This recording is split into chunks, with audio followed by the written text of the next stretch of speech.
Yang saya muliakan segenap para habaib, cucu-cucu Rasul sallallahu alaihi wasallam, yang semoga Rasul sallallahu alaihi wasallam senantiasa membimbing beliau semuanya untuk tetap menjaga sunnah-sunnah baginda Rasulullah sallallahu alaihi wasallam supaya tetap tegak di alam semesta ini, karena siapa lagi jika bukan keturunannya yang akan menjaganya, maka tentu orang lain belum tentu mereka akan bersungguh-sungguh lebih daripada cucu-cucunya Rasul sallallahu alaihi wasallam dalam menjaga sunnah-sunnahnya. Oleh karenanya kita doakan mereka, karena mereka juga manusia, punya awsaful basyariyah, memiliki sifat-sifat kemanusiaan, ya. Oleh karenanya kita doakan supaya Allah Subhanahu wa taala senantiasa membimbing dengan syafaat Rasulullah sallallahu alaihi wasallam bahwa zurriyahnya ahlul bait Rasul, keturunan Rasul, mereka lah yang akan sangat-sangat menjaga sunnah-sunnah Rasul sallallahu alaihi wasallam, akan melanjutkan akhlak-akhlak Rasul sallallahu alaihi wasallam untuk menjadi tauladan bagi kita, sehingga kita akan mampu melihat siapa yang akan dijadikan sebagai tuntunan bukan tontonan, sehingga mereka semua dzurriyyah Rasul ini akan menjadi gambaran dari apa yang kita kaji dari sirah nabawi, di mana sifat Rasul sallallahu alaihi wasallam akhlaknya begitu mulia, maka insya Allah dzurriyyah Rasul ini yang akan menjadi penerus daripada akhlak mulia Rasul sallallahu alaihi wasallam. Amin ya Allah ya rabbal alamin. Yang saya muliakan para kiai, mobil khusus keluarga Romo Yai yang telah menyambut kami tadi, memperkenankan kami untuk silaturahim ke kediamannya. Semoga Allah Subhanahu wa taala menjadikan zurriyahnya sebagai ulama-ulama ussalihin, menjadi pembela akidah ahlus sunnah wal jamaah. Jangan sampai tidak ada lagi para pembela akidah ahlus sunnah wal jamaah, atau semakin sedikit para pembela akidah ahlus sunnah wal jamaah. Karena apa? Karena di Hijaz sendiri yang sekarang menjadi negara Saudi Arabia, Al-Mamlakah As-Saudiyah, ternyata para ulama-ulama ahlus sunnah wal jamaah ditekan. Karena apa? Karena sudah mayoritas ulamanya di sana adalah Wahabi, pemerintahnya juga Wahabi, sehingga luar biasa banyak hal-hal yang merupakan sunnah Rasul dibatasi, bahkan dilarang, termasuk apa yang dijaga oleh Abuya Said Abbas bersama kakaknya yakni Said Muhammad bin Alwi Al-Maliki. Apa yang diamalkan oleh Rasul, diajarkan oleh Rasul dan para sahabat, mereka dzurriyyah Rasul yang asli lahir di tanah suci, kemudian juga mereka keluarga ahli hadis, ahli tafsir, ahli fiqih, akan tetapi ketika menjaga syariatul Islam, ahlus sunnah wal jamaah, mereka ditekan oleh pemerintah Wahabi di sana. Maka kita berdoa semoga dzurriyyahnya saat ini yang tetap teguh menjaga akidah dan ajaran kakek moyangnya dalam akidah Ahlussunnah wal Jamaah, beliau semuanya di sana dijaga oleh Allah Tabaraka wa taala, diberikan syafaat oleh Rasul sallallahu alaihi wasallam. Selama saya berkali-kali saya datang ke tanah suci, saya belum pernah dilarang oleh seorang askar pun, bahkan saya membaca kitab Maulid Simtud Duror di depan rumah Rasul sallallahu alaihi wasallam di Hujrah Syarifah. Setiap kali saya ke sana saya selalu membaca Simtud Duror, membaca kitab Maulid, sampai saya berdiri sendiri, mahalul qiyam sendiri, jahar, tidak ada yang melarang selama saya berkali-kali. Tapi saya baru sehari ini pulang. Sebelum kepulangan ke tanah air, saya membawa rombongan karena ada akhwat, ikhwan dan akhwat ikut semua mau pamitan kepada Rasulullah sallallahu alaihi wasallam. Jadi kita ziarahnya setelah di dalam masing-masing, yang laki-laki yang perempuan berbeda tempatnya, kemudian kita kumpul bersama ke Baqi terlebih dahulu, kemudian ziarah ke Rasul sallallahu alaihi wasallam, pamitan di depan Hujrah Syarifah di bagian depan Masjid Nabawi. Pada saat saya melantunkan sebuah qasidah, Ya Rasulullah ji'na li ziyarah qasidina nartaji minka syafa'ah inda rabbil alamina. Ketika saya lantunkan kalimat tersebut di dalam doa saya, pada saat saya berpamitan kepada baginda Nabi sallallahu alaihi wasallam, tiba-tiba ada seorang talibin, seorang pelajar dari arah depan, dari arah yang jauh dekat dengan Masjid Nabawi pintu Baqi, nyambangi kami. Padahal jauh, itu kedengar saja sama ontohod. Datang nyambangi, bawa kitab, dia mau belajar di dalam Masjid Nabawi dengan pelajaran ala Wahabiyah, tiba-tiba melarang-larang.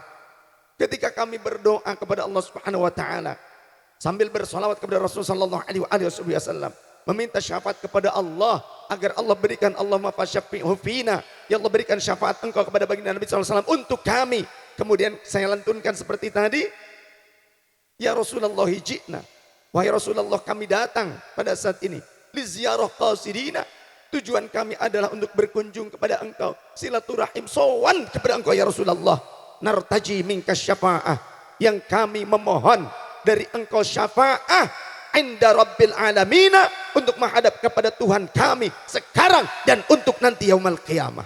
Tiba-tiba disambangi, ya aja syirik, anta natawassal, anta tatawassal bi Muhammadin sallallahu alaihi wasallam wa syirku, anta bertawassul kepada Muhammad sallallahu alaihi wasallam. Enggak sopan, langsung bicaranya Muhammad begitu, enggak sopan. Sedangkan guru-guru kita, Abu Yazid Abbas, Abu Yazid Muhammad, dan ulama-ulama kita, berhabib kita, semuanya mengajarkan bagaimana kita bisa sopan santun kepada Rasul, karena Allah Subhanahu wa taala yang mengajarkan itu kepada kita.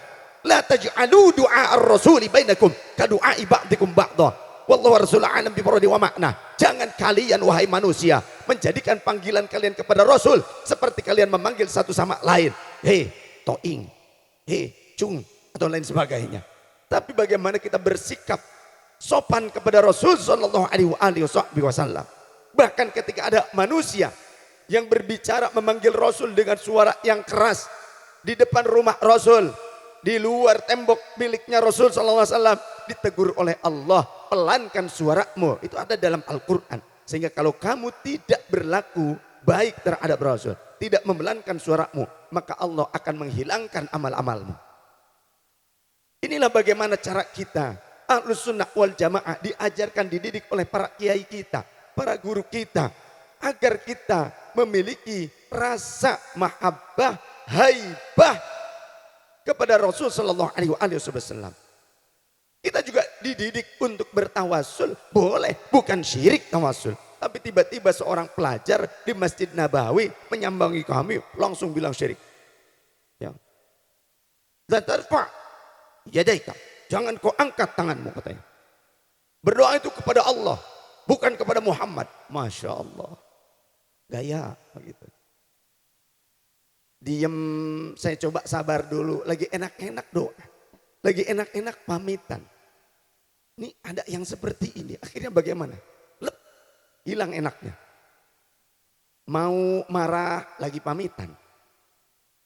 Akhirnya sabar dulu. Ya, sudah. Ruh, pergi, kata saya. Tetap saja dia gak mau. Tetap ngoceh. Akhirnya saya jawab bahwa ketika berziarah, ziarah ini ajaran Rasul sallallahu alaihi wasallam. Karena fi sahih Muslim, ziarah itu ada di dalam sahih Muslim, di mana Rasul sallallahu alaihi wasallam ziarah al-Baqi'. Rasul ziarah ke pemakaman Baqi', bahkan di dalam syarahnya Rasulullah SAW ziarah pada malam nisfu Sya'ban. Ini kalau orang Jawa kebiasaannya menjelang Ramadan itu kan ziarah ke pekuburan leluhur, ke pekuburan orang tua. Sebetulnya ini mengikuti Rasulullah SAW yang ziarahnya di malam nisfu Sya'ban. Intinya di bulan Sya'ban, menjelang akhir Sya'ban, mendekati Ramadan. Itu kebiasaan Rasulullah SAW dan ada di dalam Sahih Muslim itu. Kemudian di dalam Sahih Muslim itu kata saya, Rasul berziarah ke pemakaman Baqi', di sana rafi'an yadaihi ilas sama, mengangkat kedua tangannya ke arah langit, talata marrat, sampai 3 kali. Begitu. Tapi tetap saja ngeyelnya luar biasa itu Wahabi. Dia bilang bahwasannya berdoa tetap kepada Allah. Ya ini juga berdoa kepada Allah.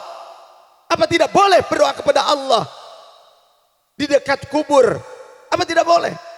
Tadi antum bertawassul dengan Muhammad, itu syirik katanya. Bukan syirik, tidak syirik. Mau dilanjutkan takut terbawa emosi. Akhirnya mutawif kami, Ustaz Soleh kebetulan adalah salah satu santri di Rusoifah, salah satu santri Said Ahmad, ponakan Abu Yazid Abbas. Akhirnya nyamperin tuh, ngelihat saya sudah mulai naik begitu, akhirnya disamperin. Anta talib, anta pelajar, ya. Ente berani-berani yang ngelarang-ngelarang kita, katanya. Tadi saja polisi nggak ngelarang, kata si pelajar tersebut. Tadi polisi melarang, padahal tidak melarang. Polisi ada nyamperin kita ketika kita masuk ke area yang akan dipel, pakai mobil pel dulu. Tapi setelah itu polisi pergi lagi ngelihat kita nggak masalah. Kita begini nggak masalah. Nah ini pelajar, ente polisi saja tidak melarang. Ente yang baru pelajar. Anda belajar kan? Pelajar kan? Ya, di masjid di situ. Ya, ya sudah pergi saja belajar. Nanti kesiangan begitu akhirnya. Pergi akhirnya malu. Di situ saya Masya Allah sedih minta ampun luar biasa. Itu di tempat di rumahnya Rasulullah SAW. Akhirnya teriak sedikit. Sedikit teriak, ya Rasulullah. Jamaah nangis semua. Ya Rasulullah, kami datang kemari ingin berkunjung kepada engkau. Sowan ingin ziarah. Mudahkan seluruh umatmu untuk menyampaikan keluh kesahnya kepada engkau ya Rasulullah. Kencang akhirnya saya. Mudahkan, izinkan seluruh umatmu dari berbagai negeri, termasuk dari negeri kami Indonesia, untuk menyampaikan sholawat dan salam kerinduan mereka kepada engkau langsung di hadapan engkau ya Rasulullah. Nangis, amin, amin. Nah ternyata di sana seperti itu. Maka kita beruntung berada di Indonesia. Masih banyak para ulama Ahlussunnah wal Jamaah. Jaga mereka para ulama Ahlussunnah wal Jamaah. Jangan sampai kita biarkan mereka sendiri tanpa kekuatan dari umat untuk mendukung mereka. Jangan sampai kita umat Islam di Indonesia ngaku Ahlussunnah wal Jamaah tapi memecah belah persatuan para ulama Ahlussunnah wal Jamaah. Jangan sampai, karena apa? Kalau ulama Ahlussunnah wal Jamaahnya sudah terpecah belah, habaib dengan habaib dibenturkan satu sama lain, maka nizamiyah sudah tidak ada. Hilang persatuan kita di negeri Indonesia, maka kita ini akan lemah seperti di Hijaz yang tadinya padahal Syarif Hussein itu merupakan pimpinan di Hijaz, akan tetapi upaya daripada orang-orang Yahudi untuk memecah belah Ahlussunnah wal Jamaah di sana, yang akhirnya mereka pun membentuk pemberontak di sana, terjadi pemberontakan. Kenapa saya tahu? Karena eyang saya Said Ahmad Zakaria itu adalah guru dari Syekh Yasin Al-Fadani, mengajar di Babus Salam selama 17 tahun. Mengajar di Masjidil Haram, diberikan hadiah rumah di Jabal Ghubais oleh Syarif Hussein. Dan eyang saya meninggal di Indonesia setelah lepas dari penangkapan Inggris. Pada saat penjajahan tersebut, pada saat pemberontakan dibantu oleh tentara Inggris, eyang saya bertempur melawan tentara Inggris. Banyak tentara Inggris, karena orang Indonesia itu kan jago silat begitu. Ya, mantap-mantap. Tapi karena lelah, seminggu lamanya bertarung, lelah, tertangkap, dimasukkan ke kerangkeng, dibawa oleh kereta kuda. Tapi bertawasul dengan wali Jawa, bertawasul dengan wali Jawa, disebutkan wali Jawa, lepas biiznillah. Luar biasa wali-wali Jawa. Makannya dengan ulama tanah Jawa, ulama Nusantara, ulama Indonesia. Jangan pernah sepelekan. Masya Allah. Kemudian pulang ke Indonesia, wafat di 1930-an, hidup di 1800-an Masehi. Jangan sampai itu terjadi di Indonesia. Maka kita pertahankan persatuan kita sesama umat Islam Ahlussunnah wal Jamaah. Jangan sampai hanya perbedaan furu kemudian kita terpecah belah, apalagi urusan duniawi kita terpecah belah. Sudah, kita satu Tuhannya Allah tabaraka taala. Rasul kita, Rasul terakhir Sayyidina Muhammad sallallahu alaihi wasallam, itulah rujukan utama kita. Kemudian akidah kita sama Ahlussunnah wal Jamaah. Adapun fikihnya mau mazhab Syafi'iyah, Hanafiyah, Malikiyah, Hambaliyah, yang penting akidahnya Ahlussunnah wal Jamaah. Jangan ahlul bid'ah wal fitnah wal gagabah. Setuju? Setuju? Sallu ala Nabi Muhammad.